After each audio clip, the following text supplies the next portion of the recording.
Welcome back, everybody. Episode 27 of the Unfunniest Podcast. We are all here live in Shane's Trailer's beautiful garage that we're seeing. Barn of Trailer. Shane, we want to say thank you for hosting us today. Thank you, Shane. Appreciate that. We'll get into the Lions game. We'll get into a couple of other things. But first, with everything going on, this is, as you mentioned, episode 27. A big game was held yesterday, if anyone remembers, for the Battle Cannon. And I just want to give a shout out to all of my Western Michigan Broncos and the great victory over Central Michigan. The Battle Cannon is back in Kalamazoo, everybody. So just wanted to say that. Appreciate everybody there. Video for none. That's why I got the Western shirt on here today. Proud moment for you. Absolutely proud alum from there. But so all those Central grads, another year. Yeah. Keep crying. So I'll put my dirty shirt back on here of all my stains. But speaking of sauce all over. I know. Speaking of stains and speaking of bad things that took place, we had a horrible thing here with the Lions game. Almost not to work for. You know, a 3-point game, 27-24. Bye-week sucks. Prop Jimmy. Jimmy is a prop comics. Yeah, bye weeks do stink. We've lost cabin pressure with Jim. He's literally off. I had to take a walk. It's very angry. Anyways, I digress. So as good as they looked against the Buccaneers, and as bad as we thought, I going in thought the game was going to be determined by J.J. McCarthy and going to be determined by the defensive backs and defensive line, and it kind of was. I think you really look at what the Lions did. They let that running, tried to stop the running game, but they were going to let J.J. McCarthy beat them, and they kind of opened it up. Well, listen, this is during the game. I said that this looks very reminiscent of the Washington playoff game last year. This town, for some reason, has this arrogance about it all of a sudden after 55 to 60 years of absolute abysmal franchise, one of the most abysmal franchises in all of sports. For some reason, because the Lions have been good for the past couple of years, this town gets very arrogant, very cocky. Now, from the sportscasters to the fans to the people calling in, I couldn't believe the amount of talk this week about how the Lions are going to win this game 42-0, 35-7. It was going to be a blowout. This is easy. What world do we live in where we think that the Lions are going to go into an NFL game and blow people out? I get it that they have done that, but this mentality, this arrogance, I don't understand. And you could see it's almost, I don't think Dan Campbell allows it to seep in, but part of me thinks that it does. This game, this day, this atrocity is 100% on Dan Campbell. He did not have this team ready. They look lethargic. They look slow, enthusiastic. Season record for penalties. I'm still in shock, to be honest with you. I cannot believe. And this, again, kind of going on the lines of Dan Campbell not having a team ready. When there's a big game and they're almost the underdog, or they think that they're on even keel with an opposing NFL team, they play up, right? This is now becoming, unfortunately, what I think, playing down to opponents. They get this arrogance about them that they're going to walk into the building. It's at Ford Field. Okay, you're playing the Vikings who got trounced last week by the Broncos, right? Yeah. 2 weeks ago. They walk in. They think that they're gonna walk all over the Vikings. The Vikings are worth 3-5, correct? I'm sorry, 3-4. J.J. McCarthy's coming back off of a quote unquote ankle injury. So what happened with J.J. McCarthy is he got hurt. They used it as an excuse to basically sit his behind down because he was so horrible. Carson Wentz gets inputted while J.J.'s out with an injury. Carson Wentz looks even worse. They bring McCarthy back because he is back from an injury, right? Back from the ankle injury. How do you let them walk into Ford Field and win the way that they did? It's not like it was, outside of that last touchdown, which is pretty good by J-Mo, and a hell of a throw by Goff. This game really wasn't that. It almost felt like the Lions were never going to win. And there's been certain games where, it feels like the Lions are not going to lose, right? They're up. No matter if a team makes a run like the Bucs did 2 weeks ago before the bye, Baker Mayfield brings them back. You still had a very good feeling that they were going to win that game. This game, the way it went, the offensive line was horrific. The packages, the protections that they were putting on for Goff were not working. So where were the adjustments after half? There were no adjustments after the half. It actually got worse. They had 3 straight 3-and-outs. That's the first time since 2023 that they've had 3 straight series on offense where they went 3-and-out. So again, go ahead. No, I think this just pisses me off. I'm very upset. That's why I walked away. I I think two things. You talk about the Lions fans, but I think this is also fans around the country too, because if I'm not mistaken, this game, no, the reason I say it, this game, I think opened up at 5.5 and went up to 9.5. Yeah. So to go up 4 points, that had to be a huge amount of money on the Lions when it came down to that. And you talk about the Lions, the offensive schemes, I think as good as they have been in the middle three, those two guards and Graham Glasgow, I think they really showed their problems. They really showed their weakness of that O line, and how many injuries did they have, let alone how many times did the flag. I mean, Mike, you said it during the game. How many times you look at a play and all of a sudden you expect that flag to come out? And it did for both teams' advantages, but they couldn't handle those stumps. They couldn't handle those loops. They couldn't handle anything on the defensive line. The worst ones they had were the delayed blitzes, where those linebackers walked up, step back, then came back or wide in, and you expected Montgomery, or you expected Gibbs to be able to block that linebacker coming in. He just didn't have enough time. Well, other than Laporta showing up the first quarter, showing up the first quarter, that's about it. Yeah. I mean, by the way, what a great background this is. Yeah, Captain Sterling. This is spectacular. Sorry, we had to get off topic for this is great. Shane, you want to come say hi? I got the formula, but you can't see it in the picture because we had to put the camera where it's at. But the formula clock in the background, Shane's handcrafted, personally painted UFP. Jim's going to really screw up the entire thing here. There is the formula clock. Just the logo. Just the logo. And you'll probably get a same view of this garage, this man cave here in a couple of weeks, Michigan, Ohio State, if we come back here. Well, that's 4 weeks away, right? Yeah, they're 3-4 weeks away. But yeah, we're going to look at a few things here for that. But back to the game. Yeah, and I mean, like you said, I think the Lions dared McCarthy to beat him, and I think that's what just happened. They kept throwing the ball. Justin Jefferson is Justin Jefferson. As much as I want to hate him, he still seems like a great wide receiver, and he's just a great person in general, too. That first touchdown was back to, it's funny how I watched the old Browns clips from back in the 30 days, and how we talked about this during the game, whether it's the way quarterbacks used to throw the fade pattern, used to throw the out pattern, to the way the quarterbacks used to defend plays. But that was a traditional McCarthy over the top fade pattern to Jefferson in the corner of the end zone, one-handed catch where the quarterback had no chance whatsoever to get that ball. So speaking of which, the Lions have a wide receiver that's that tall and can do that in Tesla. He's not taken care of. They don't do anything for him in the end zone. He has the greatest hands and he's got the height advantage. And even Laporta to an extent, but they don't take advantage of that in the red zone. They keep trying to run the ball. And I understand they're a hell of a running team, but you got to start taking advantage of some of these things too. Well, they're a hell of a running team, but they certainly were not a hell of a running team today. No. You have Jahmyr Gibbs. He had 9 carries for 25 yards. 9 carries for 25 yards. Yeah. So he had 200 all-purpose yards against the Bucs, if I'm not mistaken. Yeah. Montgomery had 11 carries for 40 yards with 1 touchdown. The team as a whole, 20 rushes, 65 total yards, 3.3 average, 1 touchdown. The longest running play was 11 yards. This is not indicative. So again, you're coming out of a bye week. You got Dan Campbell saying going into the bye week, we feel very good where we're at. We feel like we have our best football to play. We've got some things to clean up, and you're going to see it coming out of the bye week. What the hell was that coming out of the bye week? Yeah, exactly. What was that coming out of the bye week? Again, this game is 1,000%. The offensive line did not show up, and it starts in the trenches, period. Yeah. Yeah. The scheme that Jackson is still hurt. That's cleared. He went to the tunnel at least one time. Mahogady's hurt now. Mahogany's now hurt. Ratledge is hurt. Penei Sewell continues to is amazing to me. He is a rare specimen. I mean, some of the blocks that he has where he's coming down the line of scrimmage and he's taking guys and literally throwing them with one arm onto the turf. Yeah, it's pretty amazing.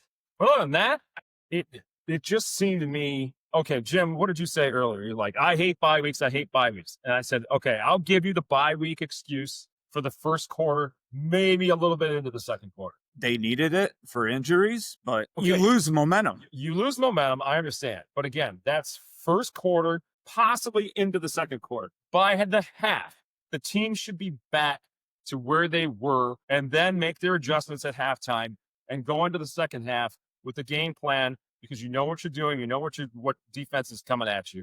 You should be able to adjust and make the adjustments. And they did none of that. They regressed in the second half. And you had the crowd behind you the whole time. With the offensive line coach Farley and everyone else that they've got. Who's Farley? They've made some great they made some great changes and they made some great adjustments throughout the year. You keep another extra running back in there. You bring Brock Wright in as an extra blocking back, or you bring him in and you move those offensive line, techniques. Dan Miller, who? Brock Wright. So you do a lot of those things that could really help out, and the Lions just didn't do that, and they expected things to change and they expected things to get different, and they didn't. The running lanes weren't there, and that all stopped it. And then they couldn't. The play action passes weren't working, which is usually in the past has really worked the best. Those play action passes really feed those Amon-Ra St. Brown slants and a lot of those passes, and they just weren't there to. Well, maybe we're taking a little bit too much away from the Vikings, because if you look at, just look at this is basically the play-by-play. The Lions get 6 plays, 72 yards, touchdown. The Vikings come right back, aided by a 61-yard kickoff return, by the way.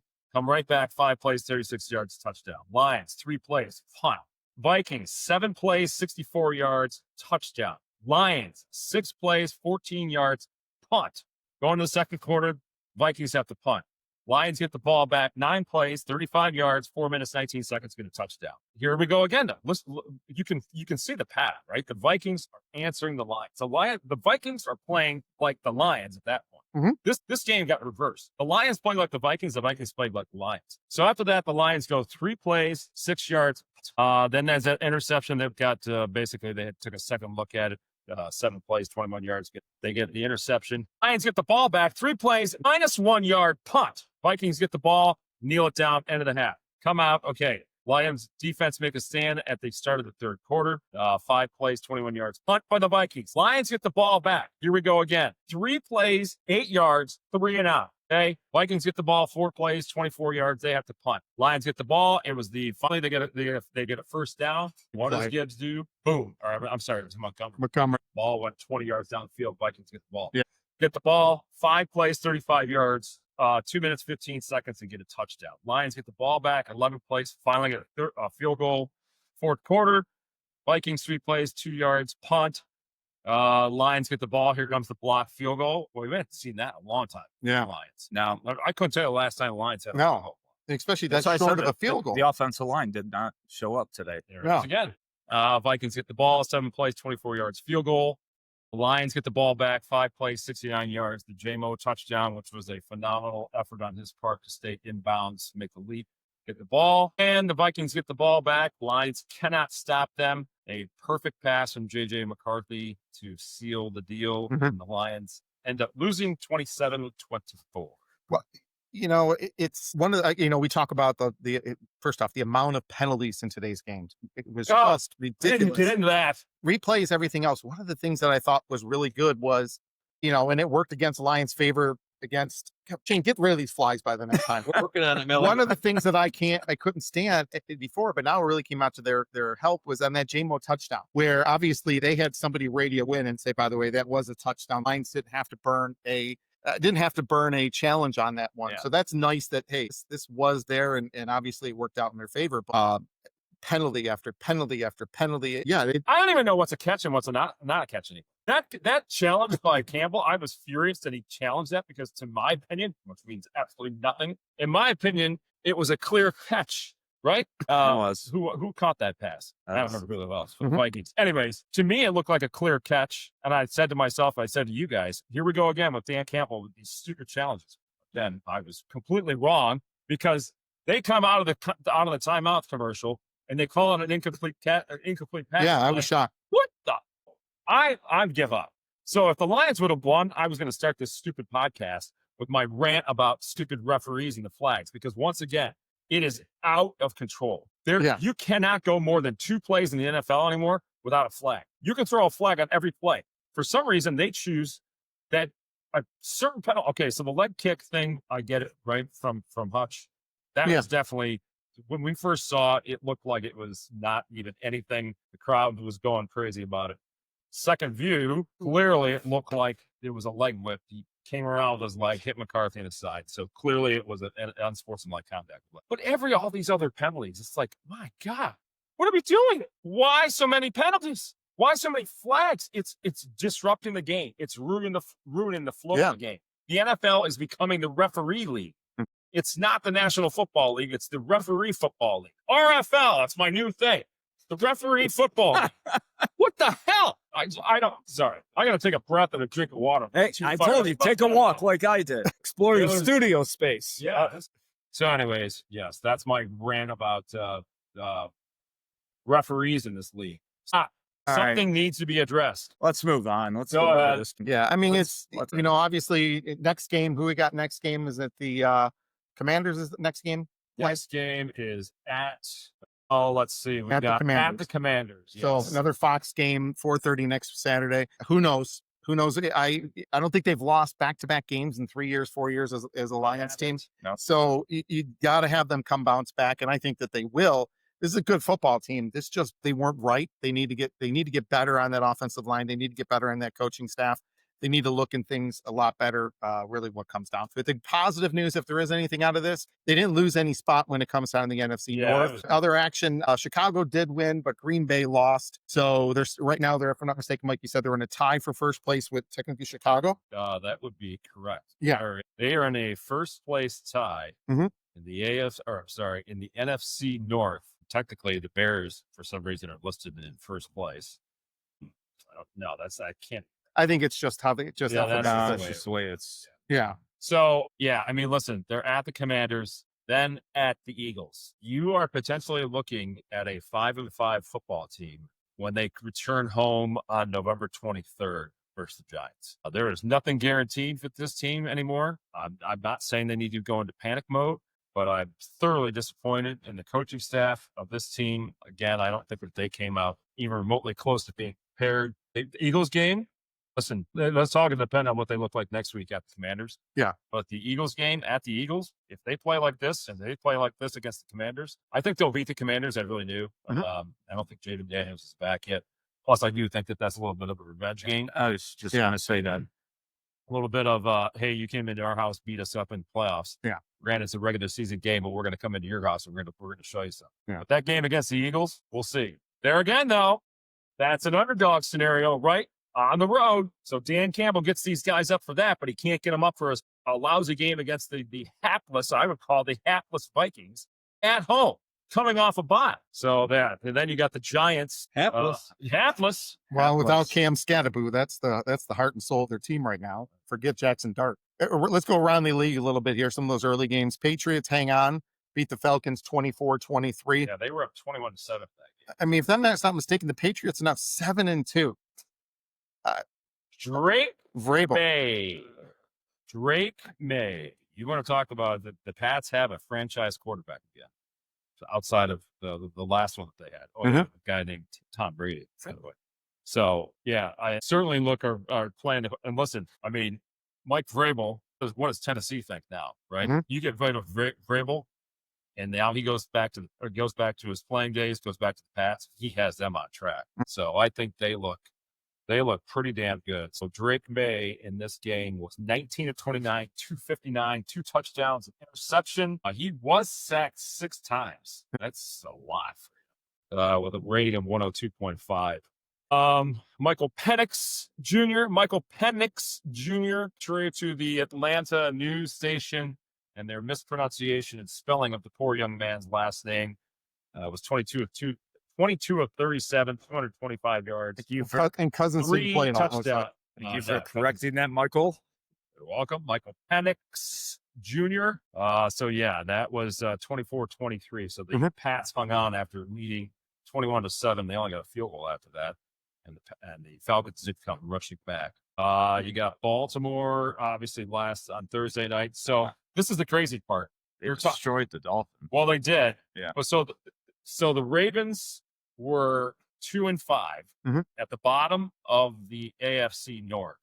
Yet the betting odds in Vegas still listed them at that point as the odds-on favorite to win the AFC North. They have the best starting quarterback. They do. So you get Lamar Jackson back. They're now 3-5. The path for them to win the AFC North looks pretty good. The Bengals are out of it. The Browns are obviously out of it. Yeah. Talk about them. Hey, they had a bye week, so they didn't lose. But by the way, talk one more thing about the Miami game. Still haven't fired who I thought was going to be the first coach fired, which that was wrong. But they fired their general manager, and basically it sounds like they're going to keep him the rest of the year. Yes. Because the more they lose, the better pick they're going to get in the end when it comes to that. but you've still got that contract of Tua that's going to be around for a while. You still got some of those other contracts, but you fire the GM, but you obviously know that things are going to be a big change when it comes down to it. Chargers over the Titans. The Titans dropped to 1-8. The Chargers improved to 6-3. Titans were up early in that game. Cam Ward was 12 of 21, 145. He's having a rough year, but he's definitely having a rough year. Justin Herbert, 19 of 29, 250, 2 touchdowns, and interception. He also took 6 sacks in that game. So one of the problems with Jim Harbaugh's team right now, the Los Angeles Chargers, is their offensive line. Yeah, they continue to not be able to protect Justin Herbert. He was sacked 6 times today, a loss of 38 yards total on those sacks. Yeah, so they need to address that. Yeah. But with the trade deadline coming up here on Tuesday, if I'm not mistaken. I think so, yeah. And it's going to be interesting what the Lions do, too. We'll talk about that later. Bears come back and beat the Bengals 47-42. 89 points scored in the game. That's a hell of a run there. I mean, what did whatchamacallit, Caleb Williams do? So let's look at the stats for Williams. Go ahead. So Williams, his box score, his outing, he was 20 of 34, 280 with 3 touchdowns, no picks, and sacked twice. And he caught a touchdown. Yeah. A crazy first touchdown in that game. Caleb Williams had 53 yards rushing too. So incredible. So again, the Bears are now 5-3 and tied with the Lions atop the NFC North. Be a big change when they meet up again the next time. Well, that's at Chicago. I mean, that's going to be. It's going to be a cold game. And this one is an and special. Steelers 27, and arguably one of the best teams in the NFL 20 with the Indianapolis Colts. It just seems like the Steelers are a little up and down all year, which any Aaron Rodgers team typically has been in the past few years. So, unique to see what's going to happen with them. They're 5-3, and Indy drops to 7-2. So Indy drops to 7-2. Daniel Jones, okay, he threw the ball 50 times in this game. 31 of 50, 342 yards, a touchdown, 3 interceptions. So that you can kind of see the game right there, right? We didn't watch this game, but when you see 3 interceptions, he was sacked 5 times in that game. Aaron Rodgers was 25 of 35, 203. With a touchdown, only 3 sacks. Only 241 total yards for Pittsburgh in that game, too. This is what Pittsburgh does every single game. This is a Mike Tomlin Pittsburgh team. Yeah. Where they're very good in the regular season. They win these close games. They're not blowing anybody out, on par to subpar offensively. Yeah. But they do enough to win games. Defense keeps them in the games. Defense wins games for them. Again, a Mike Tomlin coached team. But unfortunately for them, it doesn't work in the playoffs. They've bowed out in the first round, 5 of the past 6 years. Yeah. So, I mean, listen, if you're a Pittsburgh Steelers fan, sorry, Ann, I'm sure you're saying the same thing to yourself. Okay, talk to me in the first round of the playoffs, and right after that to see if we actually win a game. So, yes. Go ahead, Miller. San Francisco comes back, ends up beating the Giants 34-24 by 10. Comeback player of the year, too, Mac Jones. Mac Jones, baby. 35 yards passing, 2 touchdowns today. Christian McCaffrey, $106 rushing. The Giants are just going to continue to lose out, get a better pick. Jackson Dart threw the ball 33 times, 9 incompletions for 191 yards, 2 touchdowns. And Jackson Dart was a leading rusher at 56. So not much offense for them. Packers lose to the Panthers. To me, that was a bigger loss than Minnesota beating the Lions in Detroit, 16-13, that the Panthers come back, and end up winning. Yeah. Yeah, I didn't see that coming at all. I mean, granted, the Panthers have been kind of one of the more surprising teams outside of maybe the Colts, who were dominating everybody at 7-1, but then dropped the Steelers. But the Panthers, I don't think anybody saw them going into Lambeau and beating the Packers by any stretch of the imagination, but they did. Jordan Love, 26 of 37, 273, no touchdowns, 1 interception with an 80.1 rating. Bryce Young, 11 of 20. Now, again, this is very pedestrian, but they did enough to win. Bryce Young, 11 of 20, 102, an interception with a whopping 48.3 rating. And my player of the week, announce this right now. Rico Dowdle, running back. Rico Dowdle. He is the Rigoberto Sanchez player of the week. Rico That's Uncle Rico. Rico Dowdle, 25 carries, Hey, we got a 130 football yards, in here. 2 touchdowns, and Mike can throw it over a mountain. Where's your Browns? In action going on right now, Raiders up on the Jaguars 6-3. Rams up at halftime 20-10 over the Saints. And in the other game, the big game of the week, 21-10, the Bills are up on the Chiefs in Orchard Park, New York. So Lions didn't lose much. It's kind of been an up and down day for the NFL, which always happens. Let's talk about the Bills and Chiefs real quick, because this has been a highly anticipated game. I'm Yeah. surprised it didn't flex with this Sunday night. Yes. But yeah, so this is the past few years, the Buffalo Bills continue to pretty much dominate. I believe they had beat the Chiefs 3 regular season games in a row. Similar to what we were talking about with the Steelers, they get to the first round of the playoffs and they bow out. The Bills seem to get to the AFC Championship game. They run into Pat Mahomes and the Kansas City Chiefs, and they get beat every year.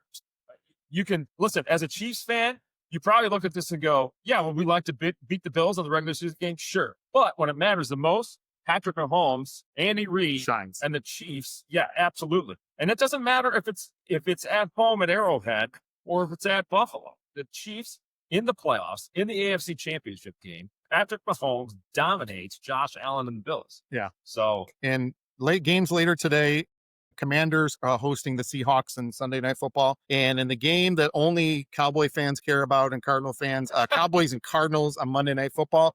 If it wasn't for the Cowboys, that game would be flexed out, but they're going to have a huge following because apparently everyone in the U.S. loves the Cowboys Cowboys, fan. which I can't stand. America's team, Yeah. the Dallas Cowboys, also the team of the Weisenbergers. Yeah. That's all you need to know.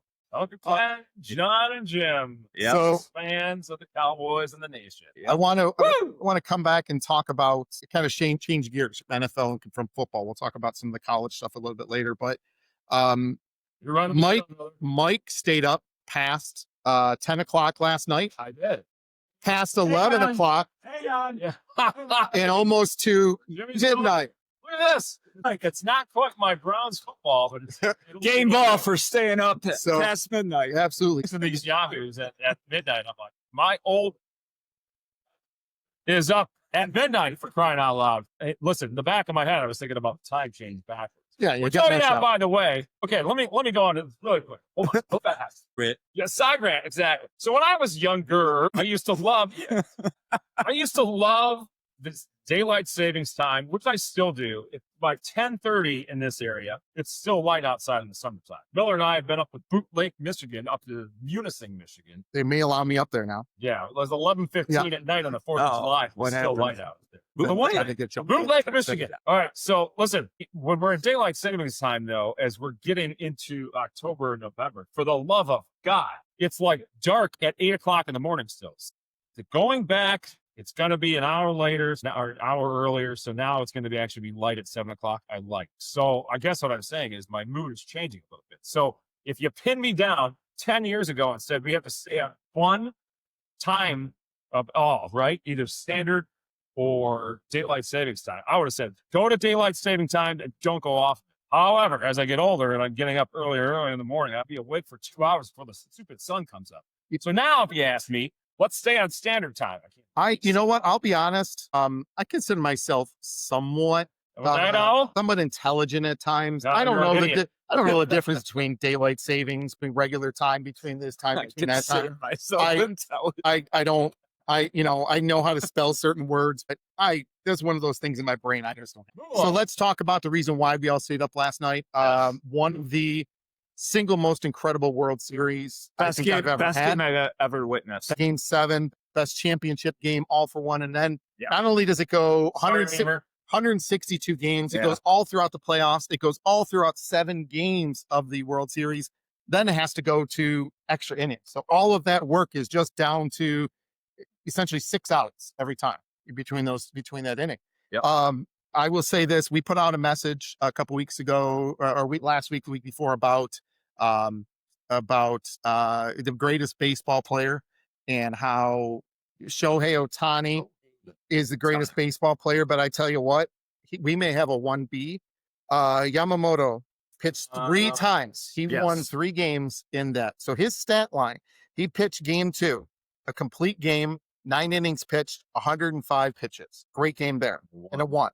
Then he pitched game 6. He threw 6 innings, threw 96 pitches. So right there, 2 games. He won both of those games, 15 innings pitched and a 201 pitches through what? Probably 6 days when it comes down to it. Then he gets thrown in and says, I will pitch. Then throws and then proceeds to throw almost 3 innings. This is incredible. He threw in this series 236 pitches in 17 2/3 inning to win 3 times, and easily the most valuable player for being able to come through. Oh, yeah. As good as Shohei was, Yamamoto clearly was the best player in that series by far. Oh yeah.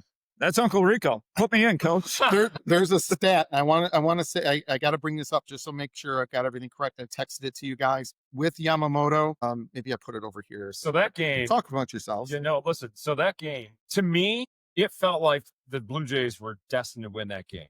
They went up 3-0. They basically knocked Shohei off the mound, right? Yeah. The Dodgers, to their credit, slowly but surely clawed back in. Made it 3-1. Made it 3-2. Blue Jays scored again, made it 4-2. Got a single run in the 8th inning, made it 4-3. Got a single home run in the top of the 9th to tie it at 4. And then that crazy play where they got to the my word! I thought for sure you could see the crowd go crazy because they thought that ball was going to drop. Well, and that's how tough is that to do on the road? Not knowing the stadium either. Yeah. So here's that stat I wanted to bring. So as I mentioned, Yoshinobu Yamamoto pitched 17 2/3 innings. He gave up 2 runs. 2 runs. The rest of the Blue Jays offense versus every other Dodgers pitcher, 56 in the 3rd inning, 32 runs. So Yamamoto single-handedly really kept them in check. I think the amazing part when it came down to a lot of that too, back and forth. You thought it was going to be one way. Then it comes back in the other way. The swing of emotions. Every person in that stadium was up in that top of the 9th. Nobody sat down. No. And then there was very rarely a time that you ever saw the people behind the plate sitting. One of the most electrifying atmospheres I've ever seen. Listen, Beamer talked to me about when they, I think it was game 1. He said one of his family members was there again. The place, literally, the ground shaking. How loud it was. But last night, okay, so here's another mini rant. Whoever does the organ playing oh God, here we go for the Blue Jays, Jimmy, what'd you say? That crowd not need any help getting up for that. No. They were standing the whole time. But the organ playing that. Listen, I understand it's a baseball tradition, but every pitch, or every other pitch, no. I was paying more attention as it was starting to annoy me more and more as the game went on. Yeah. So they would play it on one pitch, and then they would go to I don't know what song it was, but then the very next pitch. So let's just say it's every other pitch. Yeah. Organ gets on and does the Let's Go Blue Jays. I feel like this is a Seinfeld episode. I'm looking behind you, in front of you. Yeah. Where's Mike? Yeah, exactly. So I'm like, if I was at that stadium, if it was driving me crazy on TV at home, I can't even fathom what it was like being there. But hey, maybe they like it. Maybe this is their tradition. Really every other pitch. But yeah, back to the game itself is more important. Yeah, I mean, there's the couple. I wrote down a couple things I think that were really incredible. The big thing, couple plays. Number one, let's talk about the very last play of the game when Kirk, the catcher, grounded out to short for the double play. There was runner on 1st and 3rd with 1 out for the Blue Jays. And if it had been any other batter other than Kirk, who I may be able to outrun in our foot race, I think that it would have been safe and the game would have been tied. Yeah. It's incredible. How about the Dodgers center fielder? Is it Pages, whatever, how you pronounce it?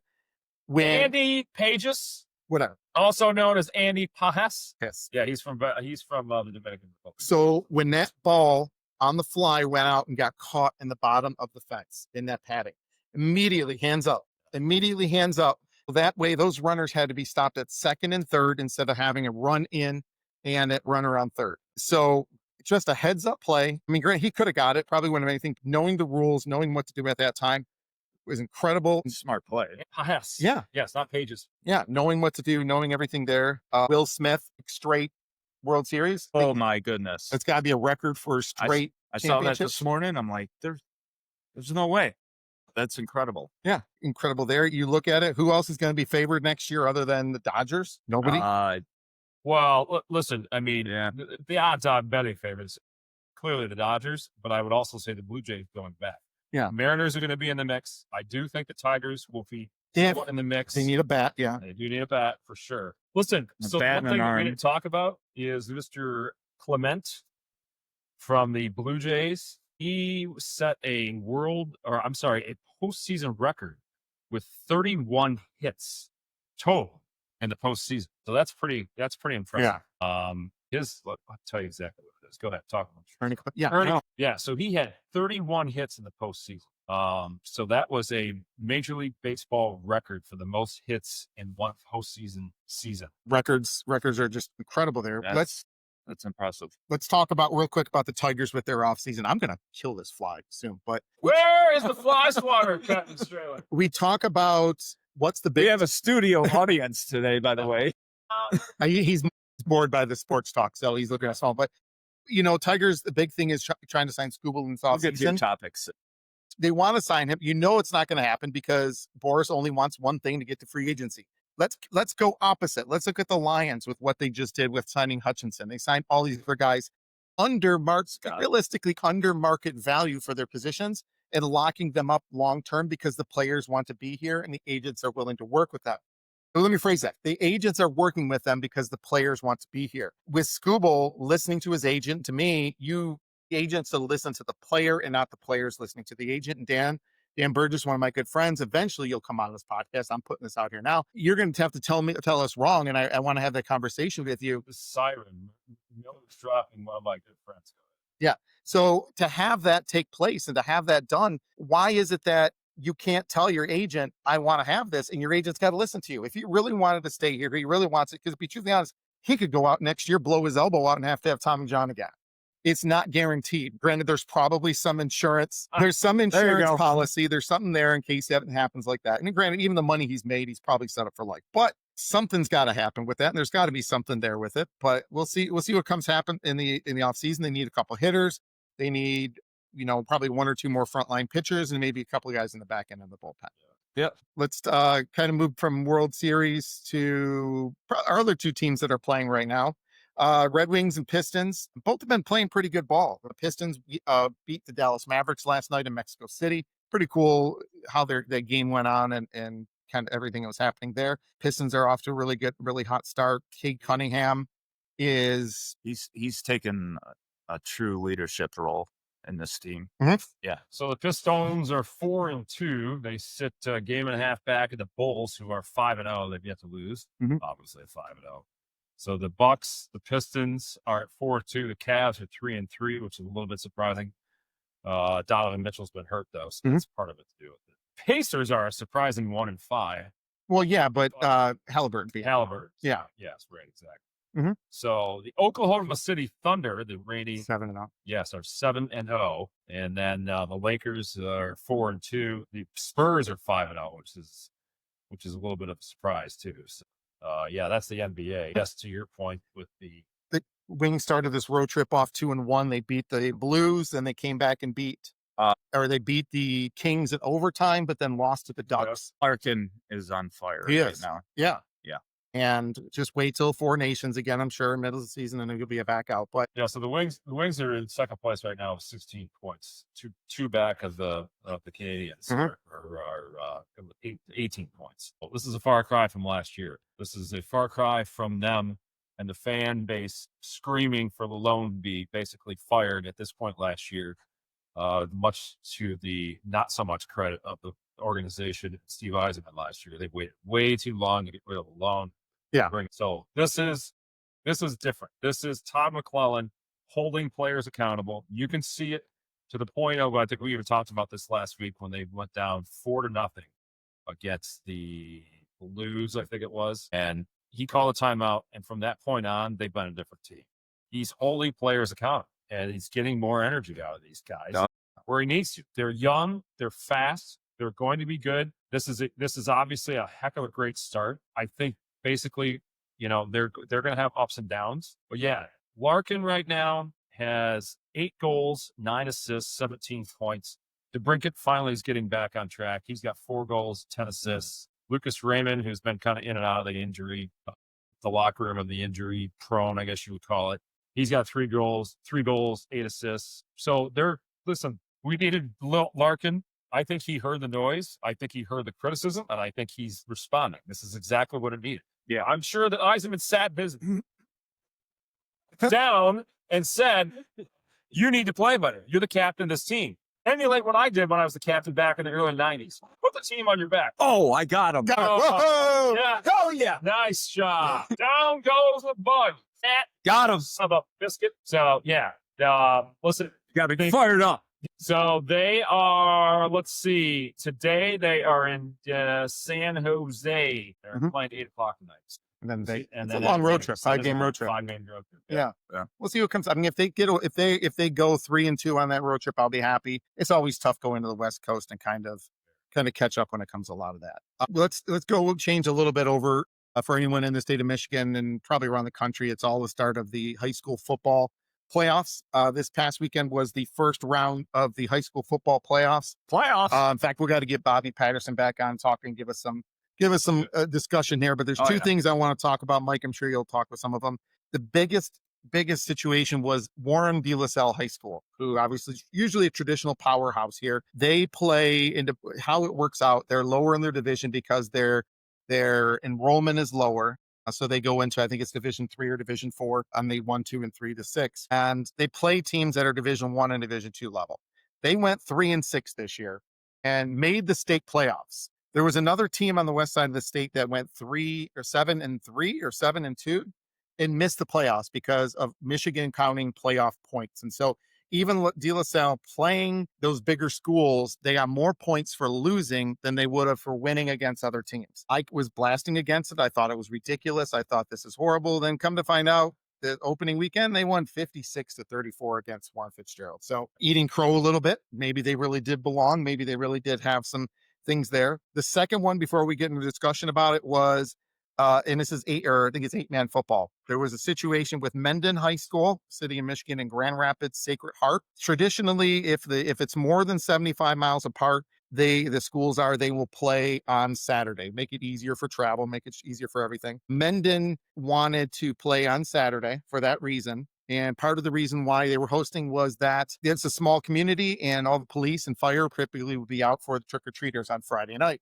for Halloween. Grand Rapids Sacred Heart said, nope, we can only play on Friday because Saturday is All Saints Day, Christian holiday. I think this was a little bit of gamesmanship personally with Sacred Heart saying we have to do this, and they're trying to get them to play on a day they don't want to. Well, the way it worked out, the home team had that say. They said they wanted to play on Saturday, and Grand Rapids Sacred Heart had to forfeit. So they forfeited because they couldn't have the game on Friday, which there's had to have been a way around it, but it's happened in the past. They're seeing things there. So Mendon High School moves on to the second round without playing a game. Traditionally here, Mike and I and the rest of the Mooney guys know about forfeits and how it really messes up your schedule there. We should have been in the playoffs in 93. 6-3. Uncle Rico. So talk a little bit more, Mike, some of those other games that you noticed, maybe any other games you noticed on Friday night. Lutheran York lost to Harper Woods 45-16. So ending the Mustangs season in football, contrary to what the last couple of years where they won the districts and then even went on to win, I believe, one of the state semifinal games at that point. But yeah, so the Mustangs are done. They started out, I believe, 7-0, lost to Father Gabriel Richard, Ann Arbor Father Gabriel Richard. The winner of that game went to the Prep Bowl at Ford Field, and they lost that game. I expected them, based off their play, to go a little bit further this year, but obviously ran into a pretty good Harper Woods team, so they lost 45-16. Yeah. Yep. In fact, that's what we're going to do. We're going to get in touch with Bob Patterson maybe this week or before these games. We'll have a quick episode talking about high school football in the Detroit area and get some pieces there because I think it's coming up to Ford Field, coming up to the weekend of Thanksgiving is when traditionally the finals are take place down at Ford Field, and we can give a little more information there. And we'll have it set there. I think sports times is kind of winding down as these go through. This whole crap. All right, I want to talk about this whole G League thing. Yeah, I forgot about that. About how crazy fired up he's at about this. So this new league for the NCAA, this new rule change allows some former G League players to return to play college basketball due to a recent change in NCAA eligibility rules that now allows players who have turned professional to become eligible for college play. This shift influenced by factors like Yeah, right. By factors like name, image, and likeness, of course, our favorite, NIL, has already seen players like London Johnson committing to Louisville, Theory Darlin joining Santa Clara. So the NCAA changes eligibility rules to allow players who previously played professionally to return to college. NCAA considers G League salaries that are less than what is needed for actual unnecessary expenses as comparable to an amateur scholarship, making it easier for these players to become eligible again. Dude, what are we doing? What is college sports doing? This is No. I'm agreeing with you 100%. Oh. I think Tom Izzo made the rounds. I think Izzo is the spokesperson for NCAA coaches for this. He has gone on all the shows. He's basically said the same things you have. Like, what? We didn't know this is a rule. How is this a rule when you go play professionally, then come back and do this? Doesn't make sense. I could see even months being able to come back. He played 3 years in the G League to be able to come back and play for college.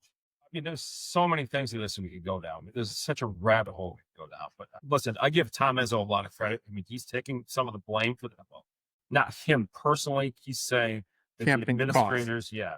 So this is a quote. I'm quoting Tom Izzo. I'm going to get myself in trouble, but I listen to people talk about how kids change. Kids aren't the problem. We're the problem, Izzo told reporters. This was sprung on us again yesterday, where a guy could be in the G League for 2 or 3 years, and then all of a sudden, he's eligible. This is, again, Izzo talking. Most of my people knew nothing about it.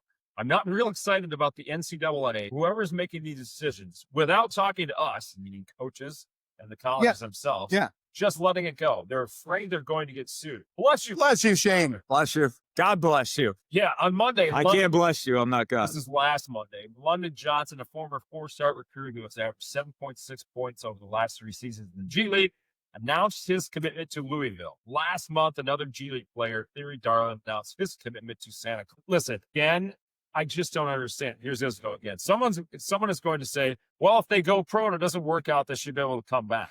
So, and he's arguing, well, what about the freshman? This is a great point. This is Izzo again. What about the freshman that you recruited here? That's somebody's son, and he thinks he's going to get himself into a good place. And then all of a sudden, Shazam, they pull out of their hat and they bring a 21 or 22-year-old in from the G League. To me, it's ridiculous. It's embarrassing. I love my job. I don't respect my profession. Wow. Yeah. You want to talk about honesty? You want to talk about a guy that speaks from the heart and he's not afraid to say what he feels? I've always admired and respected Tom Izzo. He just went to the top of my list and then some. To be able to say, I love my job, I don't respect my profession. And he goes on to say, and I don't respect whoever is making these decisions. Whoever's making these decisions because they're afraid that a lawyer is going to sue them. Yeah. Sooner or later, you have to fight the fight. Tom Izzo for president. Tom Izzo for president. I'm telling you right now. He could not have spoken any truer word. Yeah. This is spot on from him. This is why I let my older brother talk most of the time. You know, it's kind of funny. Something that I got to ask questions about. Traditionally in college, like when I was at Western or anywhere, you work for the teams, you always get free tickets and you sign them over. People have that. The reason why players and professional don't get free tickets, and I found this out kind of too when I was now that I'm involved with Oakland, staff and everyone else don't get free tickets. And it makes sense. You get free tickets, whether you use those tickets or not, they are considered income. So you have to get taxed on it, whether you use those tickets or not. So that's why players don't get free tickets. The rest of them don't, because it's a fiasco when it comes to it. And even staff, if you don't use the tickets, you're not going to want to get $10,000 worth of income. You're not using. Ridiculous. Yeah. But I mean, but it makes sense. So now these college players that are getting paid and not the rest of these because of NILs, because the university giving them money, do they now have to get taxed on his tickets that they give away for free? Yeah. How is this going to happen? There's so many things in Pandora's box that are open now because of this, that if there's no going back. You're not going to stop paying these guys. I think it's only going to become more of a minor league and more of a professional ranks than anything, but there's a lot to go with that. He goes, I think after we practice today, I'm going to call Magic. Yeah. No, I'm going to call Mateen Cleaves. I'm thinking to myself, yeah, and this is, okay, one last point of what Izzo said. The NCAA has to regroup. They've got to regroup. That's my opinion, my opinion. Don't be mad at anybody else. Be mad at us. But I'm not going to be mad at the players. I'm going to be mad at the adults in the room. So we don't blame the players anymore. Blame the adults that make the decisions. that allow some of these ridiculous things to happen. Yeah, they are kids. I mean, you can't blame the kids. They're just them and their parents are taking advantage of the situation that's presented in front of them. If the NCAA wants to pay them money, they want to allow them to go to the G League and play for 2 to 3 years and come back. Okay, those are the rules. Why not take advantage of it? So they'd be stupid not to. But to Izzo's point, it's the same thing with the transfer portal. It's the same thing with NIL. It's the same thing. Everything that's going on with college sports in general. College football, to me, is the epitome of what's wrong in college sports right now because of the same things we keep talking about. The transfer portal and everything else that goes on with that. There has to be, what have we said this many times, there has to be guardrails. There's no guardrails. This thing is going way off the tracks. It's going to end up costing college football, especially, viewership. I firmly believe that. And it's going to get to a point where it's NFL light. That's not going to attract more viewers. Will it give you big TV contracts? Sure. But at the end of the day, who's going to pay a big TV contract if you're not getting the viewership? Same thing I talked about, big noon kickoff and all this other stuff. Oh yeah, by the way, Gus Johnson yesterday. He's okay. So let's talk a little bit. We'll go through college football pretty quick. Let's talk about the local teams. MSU losing in overtime yesterday to Minnesota. Well, that was surprising. It came back, a lot of people thought that the state was going to go in there and get their behinds kicked to them by your former Western. Yep. U of M beat Purdue in probably the most uninteresting game of all time of this weekend. Ohio State taking care of Penn State. I kind of laughed and thought, wouldn't it be hilarious if James Franklin could not win a big game, then they go into the shoe and beat them, but it was third. So listen, I think the Buckeyes clearly came out of a bye week as well. Probably looked a little bit rusty there. Same as the Lions, Jim, to your point earlier.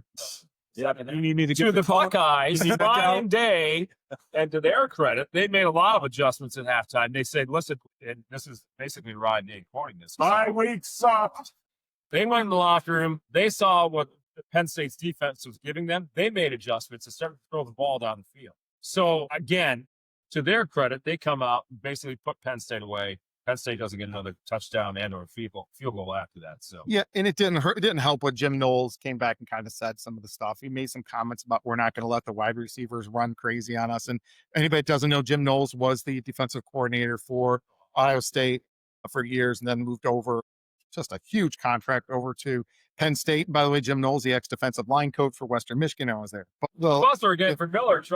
So couple other things. Let's go over some real quick. Indiana taking care of Maryland. Indiana to me still looks better than they did last year. Georgia and I'm still going to call it the world's largest cocktail party. Beats Florida 24-20, a little closer than we thought. That was a lot closer than we thought. Florida had that game. Florida was driving down. My opinion, the upset kind of the week, Texas beating Vanderbilt 34-31. Vanderbilt kind of taking a stumble there, but Texas has had a good team, and maybe Arch Manning's now starting to play a little bit better. Miami loses in overtime to SMU. That's a huge loss for Miami. It's their second loss. Notre Dame gets by Boston College 25-10. Texas Tech wins against Kansas State. Oklahoma beats Tennessee 33-27. Another one that, they're in the top 20. But in kind of the other big ones that we see here, Utah winning. Houston beat West Virginia beat Houston, and USC took care of Nebraska there. So coming up here to the end of the season, you're going to be seeing some of the college football playoff rankings coming out. Everything there, honestly, that first should be here with top the next week or two. There we go. Is this week? I think it might be this week. Hold on. First college football playoff rankings. There it is. Football playoff rankings. Wow. Needless to say, it's going to be soon. If it hasn't, they're going to have some things opening up here, and you're going to see some more. I say it's useless until the end of the last week. Does it really make a difference? You win. I guess style points make the biggest difference for it. Well, I mean, listen, with the 12 player, 12 team. If I could talk, that'd be really spectacular. You might want to take the game ball back. Take the game ball back. 12-team playoff field. Unfortunately, what it does is it somewhat diminishes. Let's just use last year as an example with the Ohio State-Michigan game. Much as I despise saying this, yes, Michigan won for the third or fourth time in a row. Beat Ohio State at Ohio State. Well, what does Ohio State do after that loss? Because they're in the field. They go off and rip off probably the most impressive run so far to date of any college football playoff season and win the national championship. And it helped. They didn't play in the Big Ten championship, so that helped them. It helped them. That week off. Yep. listen, I think everybody looks forward to the last week of the season, Michigan, Ohio State, right? It is the game. Ohio State's got a heck of a lot more career than Michigan. Michigan's beat them 4 years in a row. Well, it's not even close to the 18 out of 20 years that Ohio State dominated since the early 2000s against Michigan. Again, it basically looks at it and says, okay, Ohio State still undefeated. Say they run the table and they go up to the Michigan game and then lose to Michigan again. It really doesn't hurt them at all. No. It does nothing. If anything, it re-energizes them, which is exactly what it did last year. Yeah. It propels them to the national championship. I'm not saying that It's a good thing, right? but I mean, listen, right now, you really got to look at it. I mean, it could be an all Big Ten national championship, depending on the way they these games and the playoff brackets. But Ohio State and Indiana right now clearly look like they are two of the best teams in the country. Yeah. With probably Texas A&M. They come out tonight. Probably this week. No, tonight, November 2nd. And I tell you what, Signetti, I thought he was going to be a one-year wonder. He's been incredible with Indiana. Right now, the Big Ten's got, 3 teams in the top 10? I think with Oregon. 3 teams in the top 10. So Yeah, I don't think you should count out Notre Dame.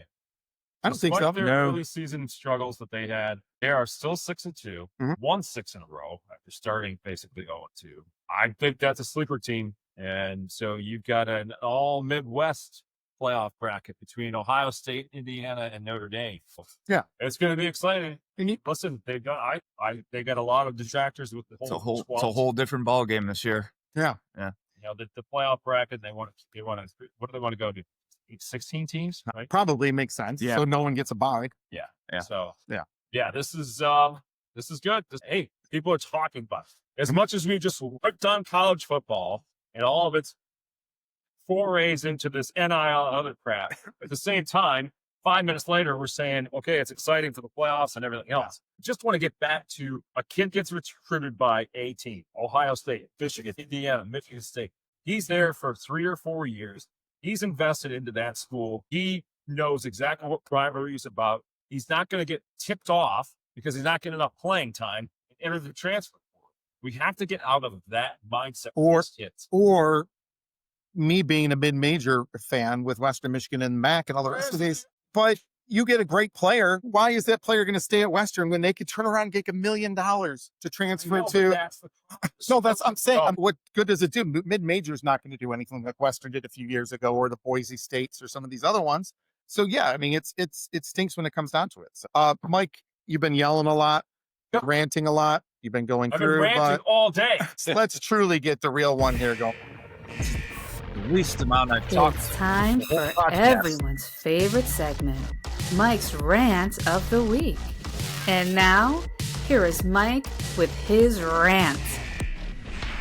Well, for many of you, Here, stress ball, Stress stress ball. ball, stress many ball. of you that know me, I drive quite a bit, about 50,000 miles a year. Oh So I'm man, usually going off about driving and everything else. But as I've been driving and as I've been looking around and seeing the countryside in my travels, I notice more and more of these storage units. Everywhere I look, there's a new storage unit going up. yeah. Well, what does that usually mean? More people are hoarding more crap than they've ever hoarded in their entire lives. So all of these storage units are going up. So people are paying how much money? At least $50, $75, $100 a month to store what? Stuff. Some of it's legitimate. I understand, right? You have a beautiful car like this. And if your dad didn't have you here to store this, I'm sure you'd have to have it in a storage unit sometime. But the vast majority of this crap is getting stored and nobody touches it. Nobody looks at it. But the thing that really drives me crazy, so I open up my Costco monthly magazine, whatever the heck it is this morning, and they're promoting these. Wait, you have a Costco? There's a Oh, yeah. Costco magazine. I get it every too. Yeah, month. get it too. So Get it too. I looked in there Okay. this morning, Those go. and they have a promotion about the pods thing. There's an advertisement.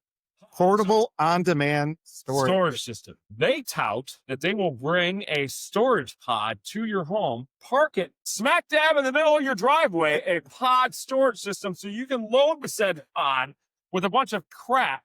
And it doesn't say anything about a timetable to get it out. Now, if you're part of a homeowners association, you have to get the hell out of there in a certain amount of time. But what are we going to get to? Are we going to get to a point where people have these pods in their driveway?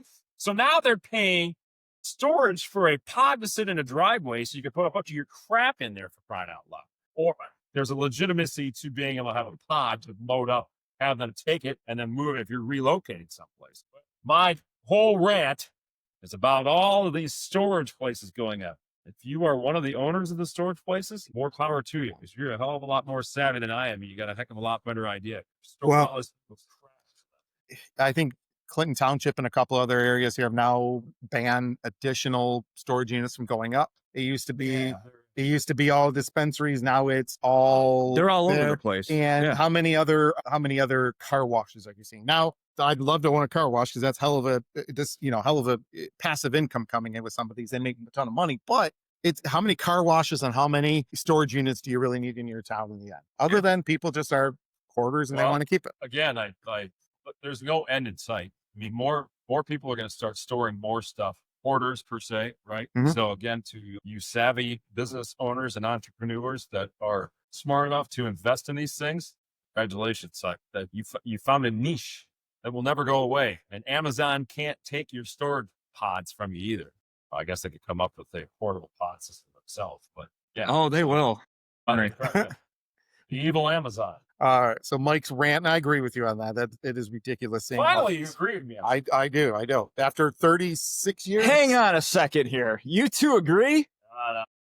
36 years, you finally figure it out. But I think now comes the time where we're just past an hour in here. People are sick of hearing us. I don't think anyone's actually living here. What's going on this week? We need this sponsor. We need a sponsor for this segment. So we got to do that eventually. But, Jimmy, what's the week ahead look for you? I don't know, dude. I got nothing.